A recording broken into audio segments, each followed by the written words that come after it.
To fix a Whirlpool dryer that isn't spinning, there are several possible reasons to consider. Firstly, it's essential to check if the dryer is properly plugged in, ensuring the power cord is securely in place and in working condition. Another potential issue could be the unit's door latch, a safety feature that prevents the dryer from operating if it's not closed correctly.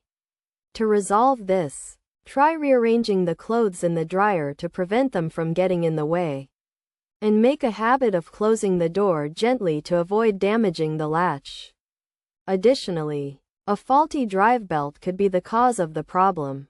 To investigate this, disconnect the dryer, remove the front panel, and inspect the belt for signs of damage, such as fraying. Check if the belt is properly positioned on the motor pulley and drum. And try rotating the drum manually to listen for any unusual sounds or resistance. If damage is detected, replacing the belt may be necessary. By following these steps, you should be able to identify and fix the issue with your Whirlpool dryer.